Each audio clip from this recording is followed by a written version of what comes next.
Sir, இந்த இடைத்தேர்தல் எந்த கட்சிக்கு ஒரு குறிப்பிட்ட அளவுக்கு லாபமாக இருக்கும் நீங்க நினைக்கிறீங்க? தாவேகா ஒரு ஜெயிச்ச கட்சி அங்க போய் நிற்கும். ரெண்டாவது பெரிய சாதகமான சூழ்நிலை யாருன்னா நாம் தமிழர் சீமானுக்கு அவர்களுக்கு வரும்.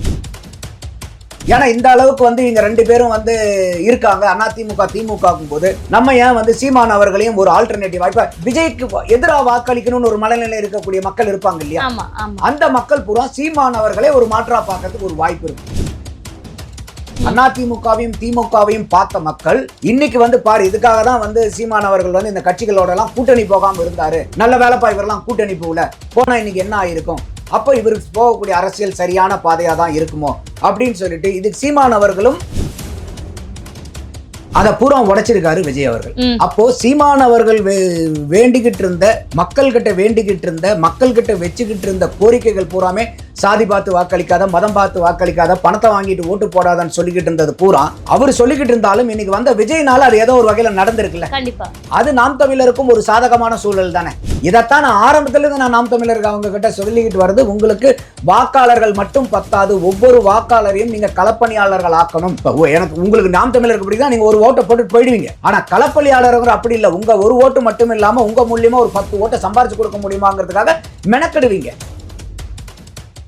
கலங்கரை சொந்தங்களுக்கு அன்பு வணக்கம். இன்று நம்மோடு நேர்காணலில் இணைந்திருப்பவர் அரசியல் விமர்சகர் நந்தகுமார் அவர்கள். வணக்கம் சார். வணக்கம் மகாலட்சுமி. நலமா இருக்கீங்களா? நீங்க எப்படி இருக்கீங்க? நலமா இருக்கு சார். டெல்லிக்கு விஜய் செல்லக்கூடிய இந்த பயணத்துல முக்கிய முடிவுகள் அமித்ஷா அவர்கள் மூலமாக ஏதாவது எடுப்பதற்கு வாய்ப்பு இருக்கா? இல்லை, இது உண்மையாலுமே விஜய் அவர்கள் வந்ததுலேருந்து, குறிப்பாக அவர் வெற்றி பெற்றதுலேருந்தே எல்லா மக்களும் முதல்லலாம் ஓட்டு போட்டு அதோட வேலை முடிஞ்சதுன்னு பார்ப்பாங்க. பட் இப்போ அதை ஆட்சி அமைக்கிறதுல ஆரம்பித்து இன்னைக்கு வரைக்கும் பார்த்தீங்கன்னாக்கா எல்லா மக்களும் இன்னைக்கு தமிழகத்தில் அரசியலை கூர்ந்து கவனித்து அரசியல் பேசக்கூடிய, அரசியல் விவாதங்களில் ஈடுபடக்கூடியது உள்ளபடியே தமிழகத்துக்கு அரசியல் பார்வை அதிகமாக இருக்குது, வரவேற்கக்கூடிய சூழல் தான் இது. இன்னைக்கு டெல்லிக்கு போகிறது ரொம்ப முக்கியமான ஒரு இது. எப்பயுமே ஒரு புது முதலமைச்சர் வந்ததுக்கப்புறம் டெல்லி சென்று, ஏன்னா நமக்கு இந்தியாவுக்கு ஹெட் குவார்ட்டர்ஸ் அதுதான், நம்ம ஒரு இந்தியாவுடைய ஒரு மாநிலம். ஸோ அப்போ பிரதமரை போய் சந்திக்கிறது ரொம்ப இன்றியமையாத ஒரு சந்திப்பு. அதுவும் இல்லாமல் கொள்கை எதிரி பாஜகன்னு அவர் ஏற்கனவே சொல்லியிருக்காரு. அந்த மாதிரி கொள்கை எதிரிகள்ங்கிறதெல்லாம் தேர்தல். இப்போ இவர் தமிழ்நாட்டை ரெப்ரசன்ட் பண்ணுறாரு மிஸ்டர் விஜய் அவர்கள். மிஸ்டர் மோடி அவர்கள் இந்தியாவுக்கு பிரதமராக இருக்கார். ஸோ அப்போ இந்த ரெண்டு இன்ஸ்டிடியூஷனுடைய ரிலேஷன்ஷிப் ரொம்ப முக்கியம். கடந்த காலங்களில் நம்ம பார்த்தா நல்லா தெரியும், திமுக அரசாங்கம் ரொம்ப ரப்பிங் ஆன் த ராங் சைடுங்கிற மாதிரி தேவையில்லாததுக்கெல்லாம் டெல்லி தமிழ்நாட்டுக்கும் டெல்லிக்கும் தான் சண்டைங்கிற அளவுக்கு ஒரு மத்திய அரசாங்கத்துக்கும் மாநில அரசாங்கத்துக்கும் உண்டான அந்த உறவு சமநிலையில் வைக்காம ரொம்பவே இதாக இருந்தாங்க. அதெல்லாம் ஒரு தமிழகத்துக்கு நல்லது இல்லைங்கிறது என்னுடைய பார்வை. ஸோ அந்த வகையில் இப்போ இவங்க போகிறாங்க. இவங்க போகும்போது பல விஷயங்களை விவாதிப்பாங்க. குறிப்பாக இன்னைக்கு நமக்கு பிரச்சனையாக இருக்கிறது அந்த மேகதாது அணை கட்டுறதுக்காக அங்கே பக்கத்தில் மாநிலத்தில் இருக்கக்கூடிய சிவகுமார் அவர்கள் பெரும் முயற்சி. அவரும் பார்த்தீங்கன்னாக்கா இப்போ சித்தராமையா ராஜினாமா பண்ணிட்டு இவர் முதலமைச்சர் ஆகக்கூடிய ஒரு பெரு வாய்ப்பும் அங்கே இருக்கிறதா சொல்லப்படுது. அந்த மாதிரி சூழ்நிலையில் இன்னைக்கு ஐயா மோடி அவர்களோட ஐயா விஜய் அவர்களுடைய சந்திப்பு ரொம்ப முக்கியம். இது ரொம்ப ப்ரெஷிங் இஷ்யூ நமக்கு. இப்போ இது ஏற்கனவே பார்த்தீங்கன்னா திமுக அரசாங்கம் அதை ரொம்ப அஜாக்கிரதையாக கையாண்டாங்க. அதே சிவகுமார் அவர்களை கூட்டிட்டு தான் இங்கே தேர்தல் பிரச்சாரமும் பண்ணிட்டு இருந்தாங்க. அப்போ நம்மெல்லாம் கேட்டோம், என்ன பண்ணிட்டு இருக்கீங்க, ஏது பண்ணிட்டு இருக்கீங்க. இப்போ அவங்க திமுக முடிச்சுக்கிட்டாங்க. இப்போ மேகதாதுல அணை கட்டப்படுறதை பற்றி என்ன பண்ண போறீங்கன்னு இன்னைக்கு தான் அவங்களுக்கு இதெல்லாம் வெளிச்சம் தெரியுது. அவங்கள கூப்பிட்டு இங்க பிரச்சாரம் பண்ணும்போது நம்ம கேட்ட கேள்விலாம் அந்த டீலிமிட்டேஷனுக்கு கூட கூப்பிட்டாங்கல்ல சார். என்ன இது டீலிமிட்டேஷன் விஷயத்துக்கு சில முதல்வர்கள் எல்லாம் கூப்பிட்டு ஆலோசனை பண்ணாருல்ல, அதை முதல்ல பண்ணுனது. ஆனா டீலிமிட்டேஷன் அன்னைக்கு முதல்ல பண்ணுனதுல நம்ம கிட்ட இருந்து வந்த கோரிக்கை, தமிழக அரசாங்கம் ஐயா முதலமைச்சர் அன்றைய முதலமைச்சர் ஐயா ஸ்டாலின் அவர்கள் வச்ச கோரிக்கை 2. 1, மறுபடியும் இது அடுத்த 25 வருஷம் தள்ளி போடணும். நம்மளே சொன்னோம், இல்லாத ஏற்புடையதில்லை. ஏற்கனவே நம்ம 53 வருஷ பிரச்சனையை டீலிமிட்டேஷன்ல சால்வ் பண்ணாமல் உட்காந்துட்டு இருக்கோம். திருப்பி இன்னொரு 25 வருஷம் தள்ளி போட்டால் வர்றவன் இந்த பிரச்சனையை பார்த்துக்கிட்டாங்கன்னா அப்புறம் இன்றைய சூழ்நிலையில் இருக்கக்கூடிய அரசியல்வாதிகளும் அரசியல் ஆளுமைகளும் எதற்கு, மக்களுடைய பிரச்சனை எதுன்னு தெரிஞ்சு சால்வ் பண்ணுறதுக்கு தானே. அதுக்கப்புறம் அவர் 2வது கட்டமாக அவர் அதே மீட்டிங்கில் என்ன பண்ணார், நமக்கு இன்னைக்கு இருக்கக்கூடிய அந்த விகிதாச்சார அடிப்படையில் மாறாமல் இருக்கணும். இன்னைக்கு ஒரு 39 சீட்டு 543, 39 ÷ 543 உதாரணத்துக்கு 7.18 அது எங்களுக்கு வரணும்னு சொல்லியிருந்தாங்க. இப்போ சமீபமாக வந்து பாராளுமன்றத்தில் இதே தான் அவங்க கொடுக்குறேன்னாங்க. தேர்தல் ஒரு காரணம் இருந்தனால இல்லை அதெல்லாம் நாங்கள் எதிர்ப்புறோம்னு சொல்லிட்டு எதிர்த்து பண்ணாங்க. இது வந்து வரலாற்றில் கிடைச்ச பெரு வாய்ப்பு நமக்கு. நீங்கள் கேட்டது அதுதானே. தமிழகத்திலேருந்து கொடுத்த கோரிக்கை என்ன? 543க்கு 39 நீங்கள் எத்தனை வேணா ஏற்றிக்கிங்க, அதுக்கு அதே சதவீதத்தை விகிதாச்சார அடிப்படையில் பிரித்து கொடுங்கன்னு தானே இத்தனை நாளாக கேட்டுட்டு இருந்தீங்க. அதை கேட்குறாங்க, அதை கொடுக்குறன்றாரு. அப்போ கூட அவர் பாராளுமன்றத்தில் ஹோம் மினிஸ்டர் என்ன சொல்கிறார், ஒரு 2 மணி நேரம் டைம் கொடுத்தீங்கன்னா எல்லாத்தையும் நான் ரிட்டர்ன்லேயே கொடுக்குறேன் உங்களுக்கு அப்படின்றார். அப்போ ஒரு புத்திசாலி ஆகிறவங்க என்ன பண்ணியிருந்துருக்கணும், சரிங்க 2 மணி நேரம் நான் 3 மணி நேரம் கூட டைம் எடுத்துக்கங்க, எங்களுக்கு இது நீங்கள் வந்து அடிச்சுட்டு வாங்க, நாங்கள் கையெழுத்து போடுறோன்னு சொல்லியிருந்தா அதுதானே தமிழக நலன் காக்கக்கூடிய அரசியல்வாதி செய்ய வேண்டியது. கண்டிப்பா. அப்ப அன்னைக்கு அவங்க அதை நிறைவேற்றிட்டாங்கன்னா பாரதிய ஜனதாக்கு பேர் கிடைச்சா என்ன பண்ண போறது? நீங்க ஐயா ஸ்டாலின் அவர்கள் பக்கா அரசியல் பண்ணாரு. சார் எதிர்ப்பு அரசியல் தானே சார் அவங்க திமுகவே ஓட்டிக்கிட்டு இருக்கு. பாரதிய ஜனதாவை எதிர்ப்பு அரசியல் அவங்களுக்கு ஓட்டிட்டு இருக்குன்னா இன்னைக்கு ஏன் தோத்து போனாங்கன்னா இதுக்கு ஒரு காரணம். திமுக வந்து எதிர்ப்பு அரசியல், பாரதிய ஜனதா எதிர்ப்பு அரசியல் வந்து அவங்க பண்ணிக்கிட்டு இருந்தாங்க. அது அவங்களுக்கு கை கொடுக்காதுன்னு ஆரம்பத்துல இருந்து சொல்லிக்கிட்டு இருந்தேன். ஏன்னா உங்களுக்கு வந்து எது வந்து இன்னைக்கு வெற்றி கொடுக்குதோ அதே வந்து உங்களுக்கு நாளைக்கு வெற்றிக்கும் உத்தரவாதம் இல்லை அப்படின்ட்டு. ஆனால் அவங்க வந்து பார்த்தீங்கன்னா டெல்லிக்கும் தமிழ்நாட்டுக்கு தான் சண்டை, டெல்லிக்கும் தமிழ்நாட்டுக்கு தான் சண்டைன்னு இப்படியே வந்து நம்ம பாரதிய ஜனதா பூச்சாண்டி காமிச்சிட்டு இருந்தோம்னாவே நம்ம இப்படியே தொடர்ந்து ஜெயிச்சிட்டு இருக்கலாங்கிற ஒரு கனவு உலகத்தில் இருந்தாங்க. அது வந்து எல்லாமே உடைபட்டு போய் இன்னைக்கு 133 எம்எல்ஏக்களை வச்சிருந்தவங்க வந்து வெறும் 59 எம்எல்ஏக்கள், 74 எம்எல்ஏக்களை காணும், 56% எம்எல்ஏக்களை இன்னைக்கு அவங்களுக்கு காணும். அப்ப அவங்களுடைய பாரதிய ஜனதா எதிர்ப்பு ஏன் அவங்களுக்கு பலன் கொடுக்காம போச்சு? அப்ப மக்கள் வந்து ரொம்ப நாளைக்கு, அதாவது சில நாள் ஏமாத்தலாம், பல நாள் ஏமாத்தலாம், எல்லாரையும் எல்லா நாளும் ஏமாற்ற முடியாதுங்கிற ஒரு சேயிங் இருக்கு. அந்த மாதிரி தான் இது. ஸோ அப்போ வந்து அதை பாரதிய ஜனதா எதிர்ப்புங்கிறத விட்டுடுங்க. இப்போ நீங்க ஒரு கட்சி சார்பா நீங்க கொள்கை வேறுபாடுகள் இருக்கட்டும், ஆனா நீங்க இங்க தமிழக அரசாங்கத்துக்கும் மத்திய அரசாங்கத்துக்கும் உண்டான உறவு நல்லபடியா இருந்தா தான் மாநில மக்கள் நல்லபடியா இருக்க முடியும், வளர்ச்சி திட்டங்களை கொண்டு வர முடியும். இல்ல இப்போ வந்து பாத்தீங்கன்னா, அதாவது நீங்க சொன்னது போல மாநில நலன் சார்ந்த அந்த ஒரு விஷயத்துக்காக தான் விஜய் அவர்கள் பயணம் இருக்கா, அப்படி இல்லைன்னா அரசியல் குழப்பங்கள் இருக்குல்ல சார் தமிழ்நாட்டுல, எம்எல்ஏக்கள் அந்த இடைத்தேர்தல் வரக்கூடிய விஷயம் இருக்கு, அதிமுக மீண்டும் அந்த எம்எல்ஏக்கள் 15 எம்எல்ஏக்கள் கிட்ட போய் சேர்றதுக்கு இருக்காங்க, அதுக்கான விஷயங்களை பேசுவதற்காக விஜய் போயிருக்காரா அப்படின்ற ஒரு கேள்வி. அதையும் போய் அவர் போய் அங்க போய் பேசணும். அதிமுக இருக்கிறது இப்போ எடப்பாடி அவர்கள் போய் ஏதாவது பேசினாருன்னா கூட பரவாயில்ல, விஜய் அவர்கள் போய் அதிமுக பத்தி அவர் ஏன் பேசணும்? அது வந்து அவுட் ஆஃப் சிலபஸ் மாதிரி தான். அது அவங்களுக்கு அதை பத்தி பேசணுங்கிற அவசியம் இல்லை. இன்னைக்கு அவர் போறது வந்து முதலமைச்சரா, கட்சியினுடைய தலைவரா போகல, தமிழகத்தினுடைய முதலமைச்சரா போறாரு. அப்ப நம்ம பாக்குறது என்னன்னா, முக்கியமான பிரச்சனை இன்னைக்கு மேகதாது பிரச்சனை. ரெண்டாவது வந்து பாத்தீங்கன்னாக்கா இன்னைக்கு வந்து தமிழ்நாட்டில் நம்மளுடைய இன்ஃப்ராஸ்ட்ரக்சர் வந்து டெவலப் பண்ணணும், அது ரொம்ப முக்கியம். அதுக்கு உண்டான முதலீடுகள் வந்து நம்ம கேட்டு வாங்கணும். ரெண்டாவது வந்து இண்டஸ்ட்ரியல் டெவலப்மெண்ட். நம்ம இங்கே வந்து பல முதலீடுகள் இங்கே வர வேண்டியது பூரா நிறைய இடத்துல ஏற்கனவே மத்தியக்கும் மாநிலத்துக்கும் பிரச்சனை இருந்தனால நிறைய மாநிலங்களுக்கு வேற மாநிலங்களுக்கு வந்து அது போய்கிட்டு இருந்துச்சு. நம்ம பல வாய்ப்புகளை வந்து நழுவ விட்டோம். நமக்கு இங்கே வரக்கூடிய பெரும் முதலீடுகள் எல்லாத்தையும் நம்ம கோட்டை விட்டுட்டு உட்காந்துருக்கிறோம் இந்த கடந்த 5 ஆண்டுகள்ல. அதில் வந்து ஏன்னா ஒரு பக்கம் வெளிநாட்டுக்கு ஐயா ஸ்டாலின் அவர்கள் போய் நான் முதலீடு தேடுறேன்னு போறாரு. ஆனால் இங்கே வந்து தேடி வரக்கூடிய முதலீட்டை தமிழகத்தில் வாங்கி வச்சுக்கிற அளவுக்கு அந்த உறவு முறை இல்லாமல் இருந்துச்சு மத்திய அரசாங்கத்துக்கு. ஸோ அதை வந்து பார்த்தீங்கன்னா இன்னைக்கு இண்டஸ்ட்ரியல் இன்வெஸ்ட்மெண்ட்டுக்காகவும் வந்து அவர் வந்து அங்கே வந்து பேச்சு செய்வார். அது வந்து ரொம்ப முக்கியமானது. அதே வந்து பார்த்தீங்கன்னாக்கா இன்னைக்கு அந்த மத்திய அரசாங்கத்தினுடைய திட்டங்கள் என்னென்ன இருக்குது, அதற்கு உண்டான தமிழகத்துக்கு உண்டான பங்கீடுகள் என்ன, அதற்கு உண்டான நிதி பகிர்வுகள் என்ன, ஏற்கனவே வந்து பார்த்தீங்கன்னாக்கா ஏதாவது நிதி வந்து பெண்டிங் இருக்கா நமக்கு வர வேண்டியது, அந்த பெண்டிங் அமௌண்ட்ஸை வந்து எப்படி வந்து குயிக்காக ரெக்வெஸ்ட் பண்ணி வாங்குறது. ஏன்னா இன்னைக்கு தமிழ்நாடு பிரச்சனையில் இருக்குது, அது வந்து நமக்கு ஃபினான்ஷியலாக வந்து அவங்க ப்ராப்பராக கொஞ்சம் ரிலீஸ் பண்ணணும். அடுத்தது வந்து இப்போ அமித்ஷா அவர்களையும் சந்திக்கிற மாதிரி இருக்கும்போது அவங்க வந்து பார்த்தீங்கன்னா இங்கே பாதுகாப்பு சம்பந்தப்பட்ட விஷயங்களை பற்றியும் பேசுவாங்க. குறிப்பாக வந்து இந்த மீனவர்கள் சார்ந்த பிரச்சனை, இலங்கை அந்த மீனவர்கள் பிரச்சனை, இலங்கை கடை சார்ந்து போகிறது, அதெல்லாம் பெரிய பிரச்சனைகள் இருக்குது. செக்யூரிட்டி கன்சர்ன்ஸ் ஏதாவது இருக்கா, அது மாதிரி உள்கட்டமைப்பு வசதிகளை வந்து அதிகமாக பண்ணுறதுக்கு என்னென்ன வாய்ப்புகள் இருக்குது. அப்போ முழுக்க விஜய் அவர்களினுடைய இன்றைய பிரதம அமைச்சருடைய சந்திப்பு, ஃபினான்ஸ் மினிஸ்டருடைய சந்திப்பு, உள்துறை அமைச்சருடைய சந்திப்புகள், இது எல்லாமே மாநில நலன் சார்ந்த விஷயங்களை பற்றி பேசுறதுக்கு தானே ஒழிய கட்சி சார்ந்த விஷயங்கள் இதுல எதுவுமே இருக்காது. சரி. ஏன்னா இப்ப வந்து பாத்தீங்கன்னா, அதாவது அதிமுக, பாஜக கூட்டணி வச்சுதான் இந்த தேர்தலை எதிர்கொண்டாங்க. சோ அதிமுக இந்த ஒரு பிளவுபட்ட நிலைமையில இருக்கும்போதும், பாஜக எந்த ஒரு அறிக்கையோ அல்லது வந்து அந்த தலைவர்கள் யாருமே முக்கிய தலைவர்கள்லாம் பேசல இல்லையா? சோ அவங்க எதிர்பார்த்து தான் இது நடக்குதோ அப்படின்ற மாதிரியான ஒரு பார்வையும் இருக்கு. அதுக்கு விஜய் சப்போர்ட் பண்றாரோ அப்படின்ற மாரி ஒரு கருத்துக்களும் பரவுது இல்லையா? இது எந்த அளவுக்கு உண்மைன்னு நீங்க இல்ல நினைக்கிறீங்க? அப்படி அவங்க பாரதிய ஜனதா அதை உடைக்கிறாங்க அப்படின்னா அவங்க பாரதிய ஜனதால போய் சேரணும். ம். அவங்க கை அதில் இருக்கிற மாதிரி இருந்தால் பாரதிய ஜனதாவை வலுப்படுத்துறதுக்காக அவங்க செய்யலாம். அவங்க போய் இன்னைக்கு டிவிகேல போய் ஏன் சேரணும்? நம்ம ஆரம்பத்திலேருந்தே இதை கூர்ந்து கவனிக்கும் போது மகாலட்சுமி விஜய் அவர்களுக்கு 108 சீட்டு ஜெயிச்சிருக்கும் போதே ஆட்சி அமைக்க கேட்கும்போது காலம் தாழ்த்தப்படுது. 118 கொண்டு வாங்க அப்பவே நம்ம பேசிக்கிட்டு இருந்தோம். இது தேவையில்லாதது, இது 108ங்கிறத 118 இருக்குதா இல்லையாங்கிறத சட்டசபையில தான் ப்ரூவ் பண்ணுமே ஒழிய கவர்னர் மாளிகையில ப்ரூவ் பண்ணணுங்கிற அவசியம் கிடையாது. அதனால அவருக்கு வாய்ப்பு கொடுக்கணும்னு சொல்லிட்டு இருந்தோம். ஆனால் அதுக்கப்புறம் வந்து பார்த்தீங்கன்னாக்கா பெரிய பிரச்சனை ஓடிட்டு இருந்தது என்னன்னா, திமுகவும் அண்ணா திமுகவும் கைகோர்த்து அவங்க ஆட்சி அமைக்கிறதுக்கு முயற்சி பண்ணிட்டு இருந்தாங்கிறத திமுக கூட்டணியில் இருக்கக்கூடிய கூட்டணி கட்சி தலைவர்கள் அத்தனை பேர் அம்பலப்படுத்தினாங்க.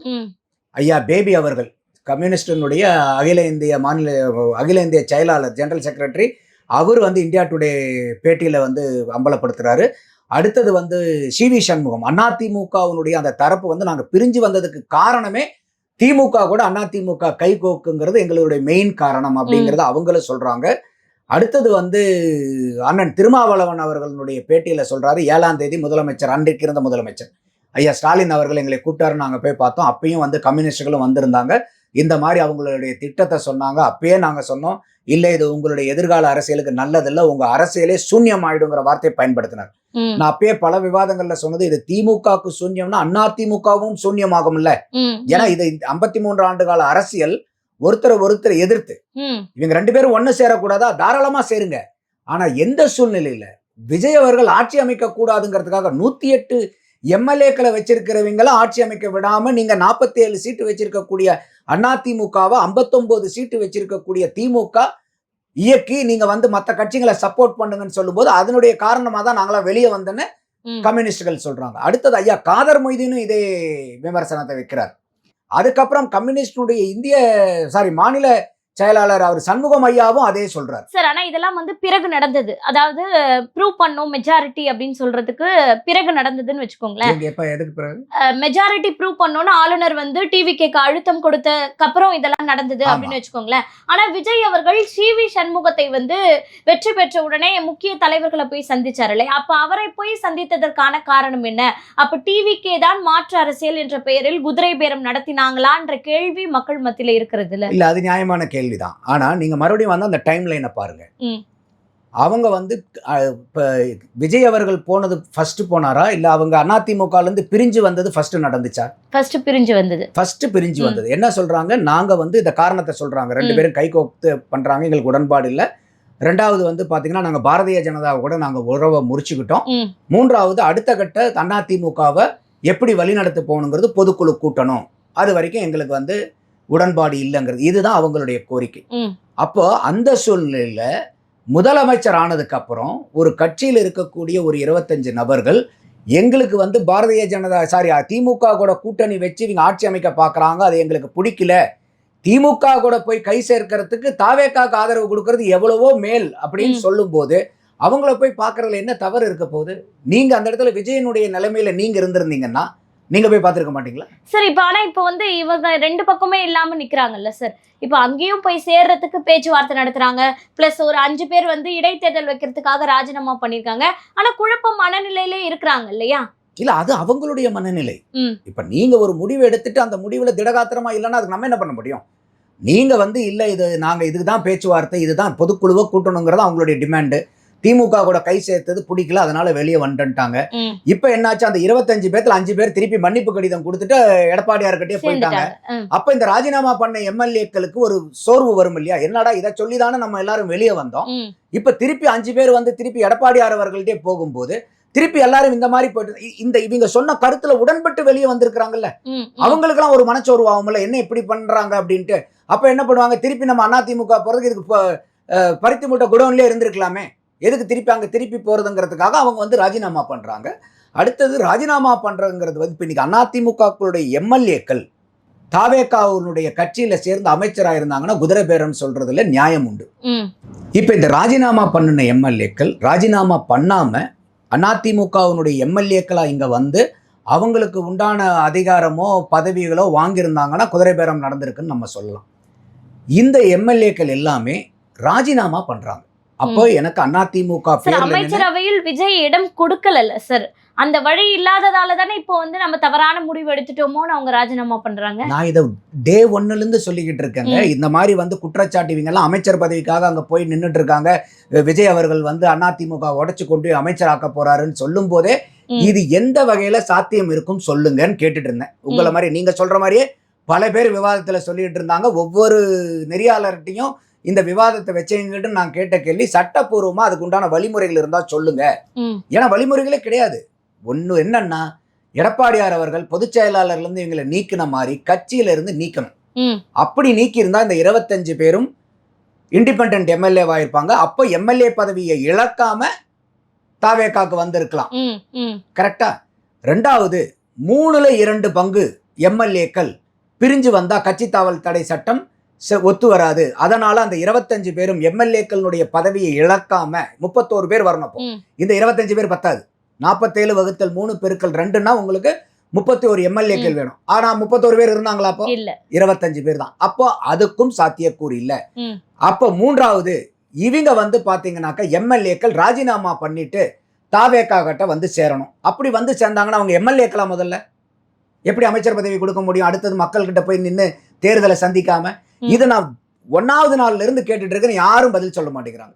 எல்லாரும் இந்த குற்றச்சாட்டை வைக்கிறாங்களே ஒழிய சட்ட ரீதியா என்ன வழிமுறை இருக்குன்னு சொல்லுங்கன்னா யாருக்கும் அது பதில் சொல்ல தயாரா இல்லை. அப்போ இது வெறும் அரசியல் குற்றச்சாட்டு. இன்னைக்கு இந்த 4 பேர் வந்திருக்காங்கன்னா கூட அவங்க மக்கள் மேண்டேட்டை திருடிக்கிட்டு வரல, மக்கள் மேண்டேட்டை சரண்டர் பண்ணிட்டு வந்திருக்காங்க.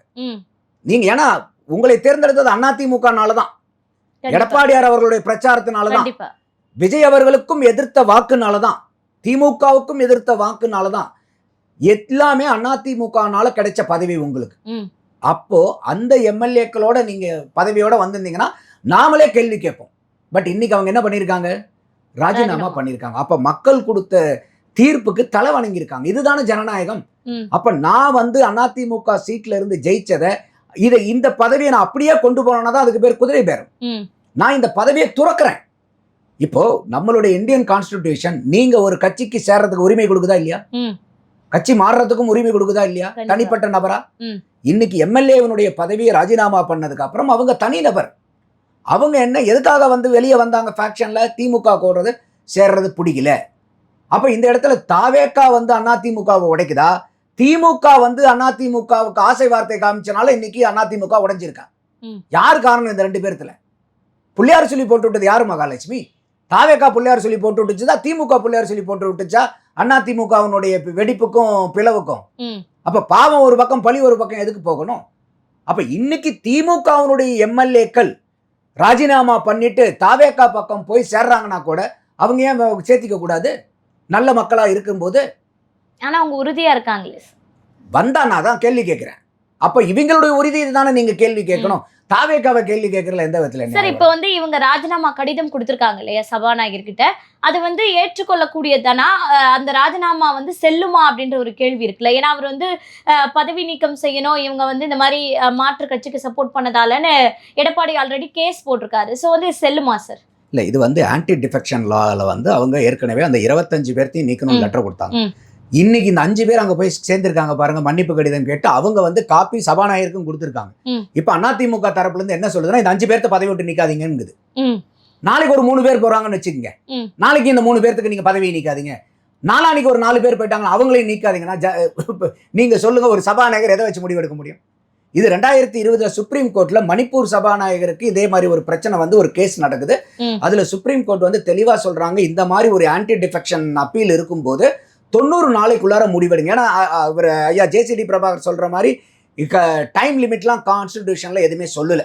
இப்போ ஏற்கனவே ஒரு வழக்கு நடந்துச்சு பாத்தீங்களா, கவர்னருக்கும் ஜனாதிபதிக்கும் டைம் இல்லாம இங்க லாவை பெண்டிங் போட்டுட்டு இருக்காங்கன்னு நீதிமன்றம் வந்து உடனே இருக்கிறதெல்லாம் அப்ரூவல் மாதிரி டைம் கொடுத்தாங்க பாத்தீங்களா. அந்த மாதிரி 2020லயே சபாநாயகர் அவர்கள் ஒரு சாதாரண சூழ்நிலையில, அசாதாரண சூழ்நிலையில இல்லை, சாதாரணமான சூழ்நிலைகள்ல இந்த மாதிரி கட்சித்தாவல் தடை சட்டத்து மேல 90 நாட்களுக்குள்ளார நீங்க முடிவெடுக்கணுங்கிறது தான் அவங்க கொடுத்திருக்கிற கைட்லைன்ஸ். அதுல ஒரு வேர்டு என்ன சொல்றாங்கன்னா, எக்ஸப்ட் எக்ஸ்ட்ராடினரி சர்க்கம்ஸ்டன்சஸ், அசாதாரணமான சூழ்நிலைகளை தவிர. இப்ப நீங்க சொல்லுங்க, நீங்க முதல்ல வந்து எடப்பாடி தரப்புல ஐயா தரப்புல இருந்து கொடுக்கறது 25 பேர்த்தையும் டிஸ்குவாலிஃபை பண்ணுங்க. இன்னைக்கு வந்து அந்த 5 பேர் மன்னிப்பு கடிதம் கேட்டாங்க, வேண்டாம் வேண்டான்றீங்க. நாளைக்கு இது அசாதாரண சூழ்நிலையா சாதாரண சூழ்நிலையா? அசாதாரணமா. அப்போ இது எப்படி வந்து உடனே வந்து கொடுத்த உடனே நீங்க எங்களுக்கு கையெழுத்து போட்டு கொடுக்கணும் எப்படி ஒரு சபாநாயகர் செய்ய முடியும்? நீங்க மாத்தி மாத்தி பேசலாம், சபாநாயகர் எப்படி மாத்தி மாத்தி செய்ய முடியும்? கண்டிப்பா. இது ஒரு காரணம். ரெண்டாவது, இந்த மாதிரி ஆன்டி டிஃபெக்ஷன் இருக்கும் போதே ஒரு எம்எல்ஏ ராஜினாமா பண்ணுனா சபாநாயகர் ஏத்துக்கலாமா? ஏத்துக்கலாம். அதுக்கு வழிமுறைகள் இருக்கு. ஏன்னா இந்த ஆன்டி டிஃபெக்ஷன் லாங்கிறது பெரிய ஸ்க்ரூட்டினி. இப்ப ராஜினாமாங்கிறது வந்து பாத்தீங்கன்னாக்கா அவங்க எம்எல்ஏக்கள் வந்து தனிப்பட்ட விருப்பமா இருந்தாலும் பரவாயில்ல. இப்ப நேத்தே வந்து பாத்தீங்கன்னாக்கா அவர் அந்த அம்பாசமுத்திரம் எம்எல்ஏ வந்து டைப்டு லெட்டர் கொண்டு வந்து கொடுத்திருந்தார், ஏத்துக்க மாட்டார். நீங்க கைப்பட எழுதி கொடுக்கணும், ஏன்னா டைப்னா வேற யாரோ கூட டைப் அடிச்சு நீங்க கையெழுத்து போட்டு. அப்போ சபாநாயகர் அங்க பார்க்க வேண்டியது என்னன்னா, இது நீங்க உங்களுடைய முழு சுதானியத்தோடு நீங்க மனதார வந்து நீங்க இந்த ராஜினாமா பண்றீங்களா இல்ல ஏதாவது அழுத்தத்தின் காரணமாக பண்றீங்களாங்கிறத அவர் செக் பண்ண வேண்டியது. அதை வந்து செக் பண்ணி இவருடைய சில பேர் கேட்கறாங்க, ராஜினாமா லெட்டர் உடனே ஏத்துக்கிட்டாரு, ஆன்டி டிஃபெக்ஷன் லெட்டர். இப்ப புரியுதா ரெண்டுக்கும் வித்தியாசம்? ராஜினாமாங்கிறது இதை ஏத்துக்கலாம், ஆன்டி டிஃபெக்ஷன் லாங்கிறது பல விசாரணைகள் இருக்கு. சப்போஸ் நாளைக்கு ஆன்டி டிஃபெக்ஷன் லா வந்து இல்ல அந்த 25 பேரும் செஞ்சது தப்புன்னு கொடுத்தாருன்னா இவங்களுடைய ராஜினாமாவும் செல்லாம அது ஆன்டி டிஃபெக்ஷன் லா கீழே வந்துடும். புரியுதா இல்லையா? நான் அப்போ இதுதான் வந்து சட்ட நுணுக்கங்கள் இருக்கு. அதை புரிஞ்சுக்காம நீங்க வந்து ஆன்டி டிஃபெக்ஷன் லாவை பண்ணாம ராஜினாமாவை ஏத்துக்கிறீங்கன்னா ஆன்டி டிஃபெக்ஷன் லாவுக்கு 90 நாள் டைம் கொடுத்துட்டு இருக்காங்க. இங்க வந்து இது வந்து தனிப்பட்ட விருப்பு வெறுப்பு, எம்எல்ஏக்களுடைய விருப்பு வெறுப்பு, அதுல வந்து அவங்க இது பண்றாங்க. இப்ப அவங்க தாவேக்கால வந்து அவங்களுக்கு ஒருவேளை சீட்டு கிடைக்குதுன்னே கூட வச்சுங்க, யாருக்கிட்ட போய் ஓட்டு கேட்க போறாங்க? மக்கள் கிட்ட. அதே மக்கள் கிட்ட தான் இங்க திருப்பி போகணும். அப்ப இந்த எம்எல்ஏக்கள் பண்ணனது சரியா இல்லையாங்கிறது முடிவெடுக்க வேண்டியது ஜனநாயகத்துல யாரு? மக்கள். அப்ப நீங்க இங்க குதிரை பேரம் நடக்குதுன்னு எல்லாருமே சொல்றீங்க. நீங்க என்ன சொல்ல வரீங்க சார்? இப்ப அவங்க வந்து தாவேகா சார்பாகவே மக்கள் பிரதிநிதியா நிக்கிறாங்கன்னு வச்சுக்கோங்களேன், மக்கள் ஏற்றுக்கொள்வாங்களா? எங்க கிட்ட வந்து அதிமுக சார்பா ஓட்டு வாங்கிட்டு ஏதோ ஒரு விஷயத்துக்காக உங்களுடைய விருப்பு வெறுப்புக்காக நீங்க வந்து அதை ராஜினாமா பண்ணிட்டீங்க, இப்ப மீண்டும் தாவேகால இணைந்தா மக்கள் அவங்கள நம்பணும்ல சார்? அது நமக்கு தெரியாது. இப்ப இதேதான் வந்து விஜய் அவர்கள் மேல சொல்லிக்கிட்டு இருந்தாங்க, இவர் வந்து சினிமாக்காரர், இவருக்கு என்ன தெரியும், இவர் வந்து பிரச்சாரத்துக்கே வரதில்லை, இவருக்கெல்லாம் எப்படி மக்கள் ஓட்டு போட்டுருவாங்கன்னு எத்தனையோ பேர் பேசிட்டு இருந்ததை நம்ம பார்த்தோம். இப்ப யார் வந்து உட்கார்ந்துருக்கா முதலமைச்சரா? அப்ப மக்கள் என்ன நினைக்கிறாங்கன்னு நமக்கு ஒன்றும் புரியாது. அப்ப இந்த 4 பேர் செஞ்ச செய்கைகளை வந்து அவங்கள நாளைக்கு அது வெற்றி வாய்ப்பு கிடைச்சுன்னா மக்கள் அதை ஏத்துக்கிட்டாங்கன்னு அர்த்தம். இல்லைன்னா ஏத்துக்கலன்னு அர்த்தம். இனிமேல் இந்த மாதிரி யாராவது எம்எல்ஏக்கள் ஈடுபடுறது நினைச்சாங்கன்னா அவங்களுக்கு இந்த மாதிரி இருக்கும்போது ஐயோ என்னடா இப்படி போனோம்னா மக்கள் வந்து நிராகரிப்பாங்க அப்படிங்கிற ஒரு பாடத்தை படிப்பினை கொடுக்கும்.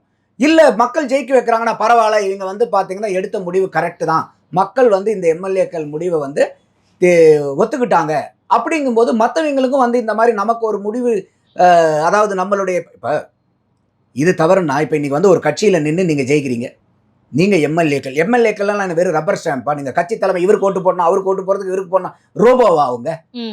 அப்பயும் இவங்க திமுக எதிர்த்து தானே இந்த ஓட்டு. ஆமா. அப்ப இன்னைக்கு வந்து கட்சி தலைமை திமுகவுடைய ஆதரவுல நம்ம ஆட்சி அமைக்கலாம்னு சொல்லும்போது அது மக்கள் விரோதமாகாதா? அந்த வாக்கும் திமுகவுக்கு எதிர்த்த வாக்கு தானே. இது வேணும் தாவேக்காவுக்கு எதிர்த்த வாக்கா? திமுகவுக்கும் எதிர்த்த வாக்கு தானே. அப்ப அதனாலதான் சொல்றேன் இவ்வளோ இடியாப்ப சிக்கல்கள் இதுல இருக்கு. அப்ப இத வந்து ஜனநாயகத்துல மக்களே எஜமானர்கள். இந்த இடைத்தேர்தல் எந்த கட்சிக்கு ஒரு குறிப்பிட்ட அளவுக்கு லாபமாக இருக்கும்னு நீங்க நினைக்கிறீங்க? உங்களுடைய தெரியல. நம்ம அது இடைத்தேர்தல் நடக்கும்போது இவங்க எந்த மாதிரி பிரச்சாரங்களை வைக்கிறாங்கன்னு பார்க்கணும். இன்னைக்கு தேதியில வந்து திமுக அதிமுகவுக்கு மக்களை போய் சந்திக்கக்கூடிய மனோநிலைமையும் தைரியமும் இல்லை. காரணம் என்னன்னா இவங்க 2 பேரும் கை கோக்கணும்னு செஞ்ச அந்த பிரச்சனைகள் பூரா அம்பலப்பட்டு போய் நிக்குது. அவங்களுடைய கூட்டணி கட்சிகள்னாலேயே, திமுக கூட்டணி கட்சிகள்னாலேயே திமுக அம்பலப்பட்டு இருக்கு. அதிமுக கட்சி எம்எல்ஏக்கள்னாலேயே அதிமுக அம்பலப்பட்டு இருக்கு. இது யாரும் வேற யாரும் பண்ணல. அப்ப நீங்களே உங்க மேல சேத்தவாரி இறைச்சிருக்கீங்க. அப்ப இது வந்து எங்க போக முடியும்? அப்ப இன்னைக்கு ஒரு போகும்போது இன்னைக்கு தாவேகா வந்து ஒரு ஜெயிச்ச கட்சி அங்க போய் நிற்கும். 2வது பெரிய சாதகமான சூழ்நிலை யாருன்னா நாம் தமிழர் சீமானுக்கு அவர்களுக்கு வரும். ஏன்னா இந்த அளவுக்கு வந்து இவங்க 2 பேரும் வந்து இருக்காங்க அதிமுக திமுக போது நம்ம ஏன் வந்து சீமான் அவர்களையும் ஒரு ஆல்டர்னேட்டிவ் இப்ப விஜய்க்கு எதிராக வாக்களிக்கணும்னு ஒரு மனநிலை இருக்கக்கூடிய மக்கள் இருப்பாங்க இல்லையா? அந்த மக்கள் பூரா சீமான் அவர்களே ஒரு மாற்றா பார்க்கறதுக்கு ஒரு வாய்ப்பு இருக்கும். அதிமுகவையும் திமுகவையும் பார்த்த மக்கள் இன்னைக்கு வந்து பாரு, இதுக்காக தான் வந்து சீமான் அவர்கள் வந்து இந்த கட்சிகளோட எல்லாம் கூட்டணி போகாம இருந்தாரு, நல்ல வேலைப்பா இவரெல்லாம் கூட்டணி போகல, போனா இன்னைக்கு என்ன ஆயிருக்கும், அப்போ இவருக்கு போகக்கூடிய அரசியல் சரியான பாதையா தான் இருக்குமோ அப்படின்னு சொல்லிட்டு இதுக்கு சீமான் அவர்களும் தாவேகாவும் மட்டும்தான் இன்னைக்கு போய் அந்த தேர்தலை வந்து ஒரு ஒரு ஒரு நல்ல ஒரு இதா போய் சந்திக்கிறதுக்கு ஒரு வாய்ப்பு இருக்கக்கூடிய கட்சிகளை நான் பாக்குறேன். திமுகவும் அண்ணா திமுகவும் அவர்கள் மேலேயே அவர்களே வந்து பெரிய சேற்றவாரி அரைச்சுக்கிட்டனால மக்கள் கிட்ட அவங்களுக்கு நம்பிக்கை வந்து குறைச்சலா தான் இருக்கும். சார், இப்போ வந்து தமிழ்நாட்டு அரசியலை பொறுத்த வரைக்கும் திராவிட கட்சிகள் தான் முதன்மை அப்படின்னு சொல்லிட்டு இருந்த நிலைதான் இத்தனை வருஷமா இருந்தது. ஆனா இப்போ தாவேகாவும் நாம் தமிழர் கட்சியும் அந்த மாற்று அரசியல் மட்டும்தான் இனி தமிழ்நாட்டுல வந்து இருக்க போகுது அப்படின்ற ஒரு நிலையை ஏற்படுத்த போறாங்களா சார்? அது பெரிய வாய்ப்பு இருக்கு. அதுக்கு வந்து பெரிய அளவுக்கு வந்து களமாடணும். இன்னைக்கு வந்து சீமான் அவர்கள் கூட சொல்லிட்டு இருந்தது என்ன, சாதி பார்த்து வாக்கு அளிச்சா எனக்கு தீட்டுன்னா. ஆமா, பணம் வாங்கிட்டு போட்டேனாலும் எனக்கு தீட்டு, மதம் பார்த்து போட்டேனாலும் தீட்டு. இந்த தேர்தல் அந்த மாதிரி ஏதாவது நடந்திருக்கா? இல்ல. அதை பூரா உடைச்சிருக்காரு விஜய் அவர்கள். அப்போ சீமான் அவர்கள் வேண்டிக்கிட்டு இருந்த மக்கள்கிட்ட மக்கள்கிட்ட வச்சுக்கிட்டு இருந்த கோரிக்கைகள் பூராமே சாதி பார்த்து வாக்களிக்காத, மதம் பார்த்து வாக்களிக்காத, பணத்தை வாங்கிட்டு ஓட்டு போடாதான்னு சொல்லிக்கிட்டு இருந்தது பூரா அவர் சொல்லிக்கிட்டு இருந்தாலும் இன்னைக்கு வந்த விஜய்னால அது ஏதோ ஒரு வகையில நடந்திருக்குல்ல. கண்டிப்பா அது நாம் தமிழருக்கும் ஒரு சாதகமான சூழல் தானே. அப்போ உங்களுக்கு இன்னைக்கு களம் சமமா இருக்குல்ல. நீங்க போய் இன்னைக்கு பணத்தை போட்டு நீங்க பண்ண வேண்டியது இல்ல, சாதியை பார்த்து கேண்டிடேட் நிறுத்தணுங்கிற அவசியம் இல்ல. எங்களுக்கு இந்த சர்ச்சை இந்த கட்சிக்கு ஓட்டு போட சொல்லிருச்சுன்னு போய் மக்கள் போட போறது இல்ல, இந்த மாஸ்க் எங்களுக்கு இந்த கட்சிக்கு போட சொல்லிருச்சுன்னு போய். அப்ப இது எல்லாம் உடைச்சு நவந்திருக்குல்ல. இது தமிழ்நாட்டுக்கு வரவேற்கக்கூடிய அரசியல் சூழலா இல்லையா? கண்டிப்பா. அது இவ்வளவு நாள் அதுக்காக தானே நாம் தமிழர் கட்சியும் போராடிக்கிட்டு இருந்தீங்க. அது இன்னைக்கு நடந்திருக்கும் போது அது அவங்களுடைய நாம் தமிழர் கட்சிக்கும் இது ஒரு பலத்தை கூட்டுங்கிறது தான் என்னுடைய பார்வை. கண்டிப்பா. இன்னொன்னு, இப்ப இந்த கால சூழல்ல சீமான் அவர்கள் டிவிகேவின் மீது அந்த அதாவது ஆட்சி சார்ந்த விஷயங்கள்ல குரல் கொடுப்பது, எதிர்ப்பு தெரிவிப்பதுன்றது அவங்களுக்கு சாதகமாக அமையுமா? ஏன்னா வந்து பல பேர் சொன்னது டிவிகேவை சீமான் அவர்கள் எதிர்த்துன்னு இருக்க கூடாது, அப்படி எதிர்த்துலனா ஜெயிச்சிருப்பாரு அப்படின்னு சொல்ற ஒரு வார்த்தையை முன்வைக்கிறாங்க. இப்ப எதிர்ப்பு அரசியல் செய்தால் அது அவருக்கு கை கொடுக்குமா? இல்ல, அதாவது வந்து சீமான் அவர்கள் வந்து அரசியல் ரீதியா எதிர்க்கிறதுல எந்த கட்சியும் எல்லாத்தையும் எதிர்ப்பாங்க, அதுல எனக்கு மாற்று கருத்து இல்லை. நடுவுல வந்து என்ன ஆயிடுச்சுன்னாக்கா அவங்களுடைய போக்கஸே கம்ப்ளீட்டா அந்த கரூர் இன்சிடென்ட்டுக்கு அப்புறம் அவங்க திமுகவை பயங்கரமா எதிர்த்துட்டு இருந்தாங்க நாம் தமிழர் கட்சி. தரவுகளினுடைய அடிப்படையில, கொள்கையினுடைய அடிப்படையில நாம் தமிழர் கட்சி வைக்கக்கூடிய விமர்சனங்களுக்கு பதிலளிக்க முடியாம திமுக திணறிக்கிட்டு இருந்த தருணம் அது. அப்போ இங்க தாவேகா வந்து இந்த கரூர் இன்சிடென்ட் ஆனதுக்கு அப்புறம் அவங்களுடைய போக்கஸ் ஷிஃப்ட் ஆயிடுச்சு.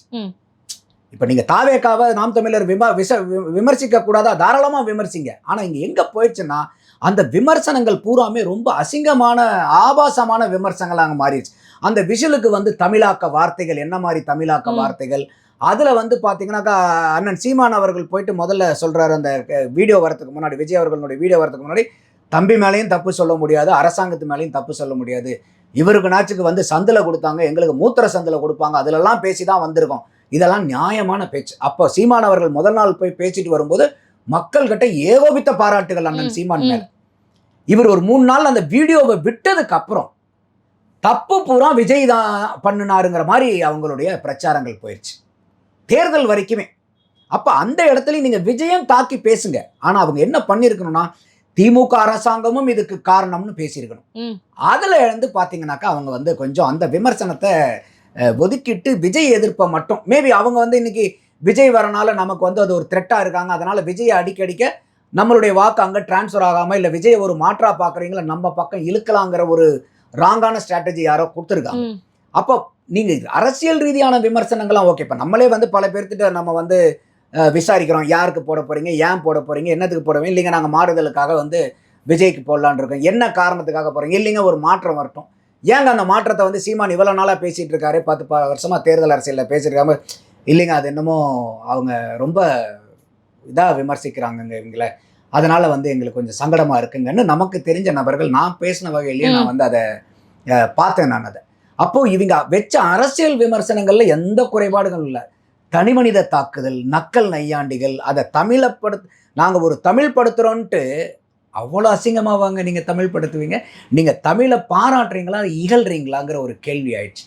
அதை யாரும் பொதுமக்கள் ரசிக்கல. அதாவது நியூட்ரலா இருக்கிறவங்க நீங்க பேசும்போது விசில் அடிச்சு கை தட்டுறதுக்கு அவங்க நாம் தமிழர்களுடைய ஆதரவுகள் பெருவகையில ஆதரிச்சாங்க.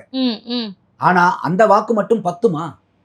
நீங்க அடுத்தடுத்தது போகணும்ல. அப்ப பொதுமக்கள் இருக்கக்கூடிய வாக்கை நீங்க சுண்டி இழுக்கணும் இல்லையா?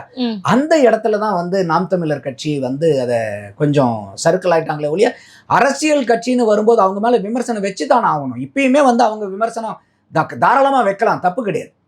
சரி, இப்போ வந்து பாத்தீங்கன்னா சீமான் அவர்கள் தமிழ்நாடு முழுவதும் சுற்றுப்பயணம் மேற்கொள்ள போறோம், அது இல்லாம தமிழ் தேசிய ஆதரவாளர்களை நாங்க ஒன்று திரட்டாமல் இந்த தேர்தலை எதிர்கொண்டோம், இந்த முறை வந்து தமிழ் தேசிய ஆதரவாளர்களை எல்லாம் ஒன்று திரட்டி கருத்துக்களை மக்களிடம் கொண்டு போய் சேர்ப்பதற்கான வழிமுறைகளை பார்க்க போறோம் அப்படின்னு சொல்றாங்க. அது மட்டும் இல்லாம ஆட்சியில உள்ள குறைபாடுகள், குறிப்பா தனியார் மருத்துவமனைகள் 8000 மருத்துவமனைக்கு டிவிகே சார்பாக அப்ரூவல் கொடுக்கப்பட்டதுன்றதை எதிர்த்து பேசுறாங்க. ஆன்லைன்ல அப்ரூவ் பண்ணா ஆன்லைன்லயே இனிஷியல் சாங்ஷன் கொடுத்துருவாங்க, அதெல்லாம் கரெக்ட் தான். இந்த மாதிரி பல விஷயங்களுக்கு எதிர்ப்பு குரல், கண்டன அறிக்கைகள் தொடர்ந்து வெளியிட்டு இருக்காங்க இல்லையா? இப்ப களம் மக்கள் மத்தியில எப்படி பார்க்கப்படுது? கட்டாயமா இன்னைக்கு வந்து ஒரு எதிர்க்கட்சி எம்எல்ஏ இருக்கிறவங்க மட்டும் எதிர்க்கட்சி இல்லை, தமிழக அரசியல் களத்துல இருக்கிற அத்தனை பேருமே ஆட்சியாளர்களை தவிர மீதி ஆளர்கள்லாம் எதிர்க்கட்சிகள் தான். அப்போ அந்த எதிர்க்கட்சிகள் எந்த அளவுக்கு வலுவா இருக்கோ, எந்த அளவுக்கு நியாயமா செயலாற்றுறாங்களோ அந்த அளவுக்கு ஜனநாயகம் காப்பாற்றப்படும், மக்களுக்கு நல்ல திட்டங்களும் நல்ல அரசியலும் கிடைக்கும். ஸோ அந்த வகையில் வந்து பார்த்தீங்கன்னா அவங்க வந்து போராடுறது வந்து நியாயமான போராட்டம். இந்த தமிழ் தேசிய இயக்கங்களை பூரா ஒன்றும் சேர்த்துனுங்கிறத நான் 1வது நாள்லேருந்து சொல்லிட்டு இருக்கேன் மகாலட்சுமி. இது நான் இன்னைக்கு இவங்க அட்லீஸ்ட் இப்போ நாச்சுக்கு அதெல்லாம் கொஞ்சம் முன்னெடுக்கிறாங்களேன்னு எனக்கு சந்தோஷம். ஆரம்பத்துலேருந்தே நான் சொல்லிக்கிட்டு இருக்கிறது என்னன்னா, நீங்கள் வந்து தமிழ் தேசிய இயக்கங்கள் நிறைய சிறு சிறு குழுக்களாக கொள்கை உடன்பாடு இருக்குது, ஆனால் நீ பெரிய ஆளா நான் பெரிய ஆளா, அவங்களுக்குள்ள உன் பின்னாடி நான் வரதா என் பின்னாடி நீ வரதா, இந்த மாதிரி ஈகோ பிரச்சனையில அவங்கவுங்க பிரிஞ்சு கிடந்தாங்க. தேர்தல் வரும்போது என்ன பண்ணுவாங்கன்னு கேட்டிங்கன்னாக்கா, சரி எப்படினாலும் தமிழ் தேசியத்துக்காக நிற்கிறார் சீமான்ட்டு ஓட்டை போட்டுருவாங்க. ஆனால் நம்ம கேட்ட கேள்வி, வாக்காளர்களாக இருந்தால் மட்டும் பத்துமா? அவங்கள நீங்கள் தேர்தல் களப்பணியாளர்களாக மாற்ற வேண்டியது உங்கள் கடமை இல்லையா? அப்போ இன்னைக்கு மற்ற குழுக்களுக்கு வந்து லாப நஷ்டம் ஜாஸ்தியா, நாம் தமிழர் கட்சிக்கு லாப நஷ்டம் ஜாஸ்தியா? இந்த நான் எல்லாரும் ஒன்று சேர்ந்தாலும் சேராமல் போனாலும் யாருக்கு நல்ல லாபம், யாருக்கு நல்ல நஷ்டம்? கட்சியா இன்னைக்கு பெரிய அளவுக்கு வளர்ச்சி அடைஞ்சிருக்கிறது நாம் தமிழர் சீமானவர்கள். அப்போ அவங்க வந்து இந்த தமிழ் தேசிய இயக்கத்தை பூரா ஒன்று சேர்த்துனாங்கன்னா அவங்களுக்கு கொள்கைக்கும் கோட்பாடுக்கும் அரசியலுக்கு பெரிய லாபம்னா நான் சொல்றது சாதகமான சூழல். சரி, இப்ப டிவிகேனுடைய பெரும் வெற்றியே அந்த சோசியல் மீடியா ஒரு முக்கிய காரணம் இல்ல சார்? ஆமாங்க. ஆனா அதிகமாக இருந்ததே நாம் தமிழருக்கு தானே இந்த சோசியல் மீடியா ஆதரவு. எல்லாரும் வாக்காளர்களோட நிறுத்திட்டாங்க. ஆனா தாவேக்கால வாக்கு போடுறது மட்டும் இல்லாம அவங்க பல பேர்த்த வாக்களிக்க வச்சிருக்காங்க. அதுதான் இங்க டிஃபரன்ஸ். இதைத்தான் நான் ஆரம்பத்துல இருந்து நான் நாம் தமிழருக்கு அவங்க கிட்ட சொல்லிக்கிட்டு வருது, உங்களுக்கு வாக்காளர்கள் மட்டும் பத்தாது, ஒவ்வொரு வாக்காளரையும் நீங்க களப்பணியாளர்கள் ஆக்கணும். எனக்கு உங்களுக்கு நாம் தமிழருக்கு பிடிக்கும், நீங்க ஒரு ஓட்டை போட்டு போயிடுவீங்க. ஆனா களப்பணியாளர்கள் அப்படி இல்லை, உங்க ஒரு ஓட்டு மட்டும் இல்லாம உங்க மூலியமா ஒரு 10 ஓட்டை சம்பாரிச்சு கொடுக்க முடியுமாங்கிறதுக்காக மெனக்கெடுவீங்க.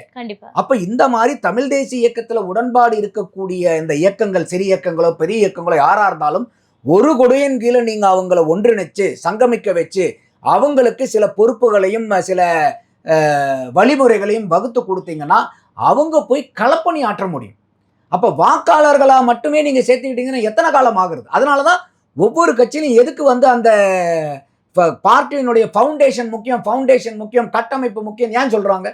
ஏன்னா அவங்க வெறும் வாக்காளர்கள் மட்டும் அல்ல, அவங்க அந்தந்த பகுதியில் போய் தினந்தோறும் அரசியல் செஞ்சு வாக்காளர்களா மாற்றக்கூடிய ஆட்கள். அந்த இடத்துல இவங்களுக்கு ஸ்லிப் ஆயிடுச்சு. அதை நம்ம ஆரம்பத்திலிருந்தே சொல்லிக்கிட்டு இருக்கோம். இந்த இயக்கங்களை பூரா குழுக்களை பூரா ஒன்று சேருங்க. இப்போ கூட பாருங்க, இந்த மே 18 அது இன எழுச்சி நாள் செஞ்சாங்க. அண்ணன் வேல்முருகன் ஒரு பக்கம் செஞ்சிட்டு இருக்காரு, சீமான் அண்ணன் ஒரு பக்கம் செஞ்சிட்டு இருக்காரு, இன்னும் சில இயக்கங்கள் அவங்கவுங்க லெவலுக்கு தகுந்த மாதிரி பண்றாங்க. அப்போ உங்களுக்கு கொள்கை உடன்பாடு 100க்கு 100 இருக்குமா? இருக்காதுங்க. அப்படி இருந்தால் அவங்க வந்து உங்க கட்சியில சேர்ந்துருவாங்க, இல்லை நீங்க அவங்க கட்சியில போய் சேர்ந்துருங்க. எங்கேயாவது ஒன்று இந்த 10-20% டிஃபரன்ஸ் இருக்கத்தான் செய்யும். அந்த டிஃபரன்ஸை வந்து நீங்க எப்படி வந்து அதை மேனேஜ் பண்றீங்கிறதா இங்க கேம். அப்ப நீங்க எல்லாரும் வரீங்க அப்புறம் 100க்கு 100% பரிசுத்த ஆவியா வந்தா மட்டும் சேர்த்துக்கோங்கனாக்கா அது வந்து இடர்பாடுகள் ஏற்படும். அப்போ நீங்க இந்த இடத்துல பூரா எல்லாத்தையும் பேசி டயலாக், ஏங்க நாட்டுக்குண்டான பிரச்சனையவே பேச்சு தீர்க்கிறமா இல்லையா? அப்ப இங்க கொள்கை உடன்பாடு இருக்குது, ஆனா இங்க வந்து சில ஒரு சின்ன சின்ன பிரச்சனைகள் தான். அப்ப அவங்களெல்லாம் கூட்டு ஒரு ஒரு கூட்டமைப்பு இயக்கம் மாதிரியே கொண்டு உண்டு பண்ணி அவங்க கிட்ட எல்லாம் பேச்சுவார்த்தைகள் எல்லாம் நிறையா நீங்க டைலாக்ஸ் நடத்தி டிஸ்கஷன் பண்ணி ஒரு ஒரு ஒரு ஒருமித்த ஒரு கருத்தை கொண்டு வந்து இவங்க எல்லாத்தையும் ஒரு கிடையின் கீழே கொண்டு வந்தீங்கன்னா கட்டாயமா இதை நான் முதல் நாள்ல இருந்து சொல்லிட்டு இருக்கேன். இதை இப்ப இன்னைக்கு நீங்க சொல்ற மாதிரி இதெல்லாம் செஞ்சாங்கன்னா கட்டாயமா அது வந்து நாம் தமிழர் கட்சிக்கு இது வந்து நல்ல சாதகமான சூழ்நிலையாக தான் அமையும். இன்னொன்னு சார், சீமான் அவர்கள் தேர்தல் முடிந்து பல நாள் வந்து மௌனமாவே இருந்தாரு.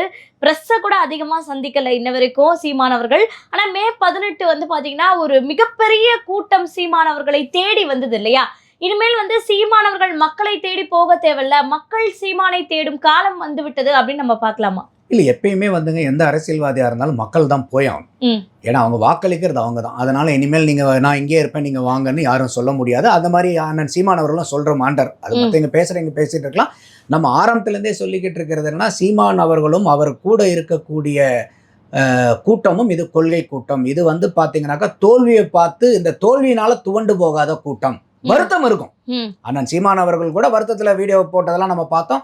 யாருக்கு வருத்தம் இருக்காது? ஏன்னா வளர்ந்துக்கிட்டே வரும், 1, 3, 6, 8 சில்லறைன்னு வளர்ந்துக்கிட்டே வரும்போது திடீர்னு வந்து ஒரு 4% வரும்போது ஒரு வருத்தம் இருக்கும். அந்த வருத்தம் வந்து பார்த்தீங்கன்னா அடுத்த கட்டத்துக்கு நவருது. அப்போதைக்கு வருத்தப்பட்டுட்டு அதுக்கடுத்து வாட் நெக்ஸ்ட்ங்கிறதுல போகிறது தான் சீமான் அவர்களுடைய ஸ்டைலு. ஸோ அதனால இந்த கூட்டம் நம்ம ஆரம்பத்துலேருந்து நம்ம பேசிட்டு இருக்கும்போது சீமான் அவர்களுக்கு ஒருவேளை இந்த தேர்தலில் தோல்வி அடைஞ்சா கூட இந்த கூட்டம் அவருக்கு பின்னாடி இருக்கக்கூடிய கூட்டம் கொள்கை கூட்டமாக இருக்கிறதுனால தோல்வியை கண்டு துவள மாட்டாங்க. அவங்களுடைய அரசியல் பயணம் நீண்ட நெடிய பயணம். ஏன்னா அவர் வந்து நாம் தமிழர் கட்சி சீமான் இதை ஏற்கனவே சொல்லி சொல்லி தான் அவங்கள தயார் பண்ணியிருக்காரு. உடனே நம்ம ஆட்சிக்கு வந்துருவோங்கிறதெல்லாம் அவரும் சொல்லல. என்னுடைய பயணம் நீண்ட பயணம், என்னுடைய காலம் மட்டுமே நம்பின பயணம், என்னுடைய உயரம் அடுத்தவன் முதுகுல ஏறிட்டு நான் உயரத்தை காமிக்க மாட்டேன். அது இதெல்லாம் அவங்க தேர்ந்தெடுத்த வழி. அப்ப அந்த வழியில் அவங்க போகும்போது நீண்ட நெடிய பயணம் தான். அது குறுகிய கால பயணம் அல்ல. அது எல்லாத்துக்குமே தெளிவா புரியும். அப்படிங்கிறது இல்லாம இல்ல இப்படி இருக்கிறனாலே நம்ம வந்து அடுத்த தேர்தலில் சீஃப் மினிஸ்டர் ஆயிடுவோம்னா அது வந்து அதுக்கு பெரிய மெனக்கணும் முடியாதுங்கிறதுனால அதுக்கு பயங்கரமான ஒரு களப்பணிகள் இருக்கணும், பயங்கரமான ஒரு கட்டமைப்பு இருக்கணும், பயங்கரமான ஒரு மக்கள் கூட பெரிய அளவுக்கு கனெக்ட் இருக்கணும். ஸோ இதெல்லாம் நிறைய விஷயங்கள் இருக்குது கொள்கையும் தாண்டி. அப்போ அந்த மாதிரி இருக்கும்போது இந்த பயணம் வந்து அவங்களுடைய நீண்ட நெடிய பயணம். அதுக்கு தான் அவர் ஆரம்பத்துலேருந்தே தயார் பண்ணியிருக்காரு. அதனால வந்து இந்த தோல்வி வந்துட்டனால இவங்க வந்து ஐயோ நம்ம தோத்து போயிட்டோமே. திமுக 74 எம்எல்ஏவை காணணும். ஏற்கனவே சொன்ன மாதிரி 56% எம்எல்ஏக்கள் காணப்பட்டாங்க. யோசிச்சு பாருங்க. அதிமுக வந்து பார்த்தீங்கன்னா திமுகவை விட கொஞ்சம் அடி கம்மி. அவங்க 66 எம்எல்ஏலேருந்து 47 எம்எல்ஏக்கு 19 எம்எல்ஏ கம்மி, 29% அவங்களுக்கு குறைச்சல். நாம் தமிழருக்கு அப்படி இல்லை. அவங்களுடைய வாக்கு வங்கி வந்து குறைஞ்சிருக்கு, அவ்வளவுதான். 6.68 போன சட்டமன்ற தேர்தல். அவங்க பாராளுமன்ற தேர்தலில் கூட நீங்க அடிப்படை எடுத்துக்க வேண்டியதில்லை.